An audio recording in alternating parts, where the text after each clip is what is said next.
നമുക്കൊരു ചർച്ചയാണല്ലോ. ചർച്ചയില് ഗവൺമെന്റ് പറയേണ്ട കാര്യങ്ങൾ ഗവൺമെന്റ് പറയും, ചർച്ചയ്ക്ക് പങ്കെടുക്കുന്നവർക്ക് പറയേണ്ട കാര്യങ്ങൾ ചർച്ചയ്ക്ക് പങ്കെടുക്കുന്നവർ പറയും. നമ്മളൊരു തീരുമാനം കൈക്കൊണ്ടിട്ടുണ്ട്. അവരെല്ലാം അവരോട് പിന്നെ കുറച്ചുകൂടെ വിശദമായി വ്യക്തമാക്കും. അതായത് മിനിസ്റ്റർ നേരത്തെ പറഞ്ഞിരുന്നു ഈ തീരുമാനത്തിൽ നിന്ന് പിന്നോട്ടില്ല, ഈ എടുത്ത തീരുമാനം സംഘടനകളെ ബോധ്യപ്പെടുത്തുകയാണ് ചർച്ച കൊണ്ട് ഉദ്ദേശിക്കുന്നത്. അതായത് നമുക്ക് എന്തായാലും 3.5 മണിക്കൂർ ചർച്ച വെച്ചൊക്കെയാണല്ലോ.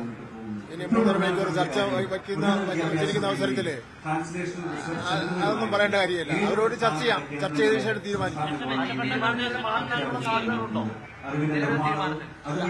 അങ്ങനെ ഒരു നെഗറ്റീവ് അഭിപ്രായമൊന്നും ഞാനിപ്പം പറയുന്നത് ശരിയല്ല. ഞാൻ മന്ത്രി ചർച്ചയ്ക്ക് വിളിക്കുകയാണ്. ചർച്ചയ്ക്ക് വിളിച്ചിട്ട് 2-3 മണിക്കൂറുള്ളപ്പം നിങ്ങളെ വെറുതെ വിളിച്ചേക്കുകയാണെന്ന് പറഞ്ഞ് അവരെ കളിയാക്കുന്നത് തുല്യമാണ്. അവരെ വളരെ ബഹുമാനിക്കുന്നുണ്ട്. അവരോട് ഗവൺമെന്റ് എടുത്ത നിലപാടിനെ സംബന്ധിച്ച് ഞാൻ പറയുന്നുണ്ട്. അവരുടെ അഭിപ്രായവും ബഹുമാനപൂർവ്വം കേൾക്കുന്നു. നല്ല നിർദ്ദേശമെന്ന സ്വീകരിച്ചാൽ കമ്മീഷൻ പിന്നെ അംഗീകരിക്കണം, കോടതി അംഗീകരിക്കണം, ഗവൺമെന്റ് ഉത്തരവ് മാറ്റണം. അങ്ങനെ ഒരുപാട് പ്രോസസ്സുണ്ട്.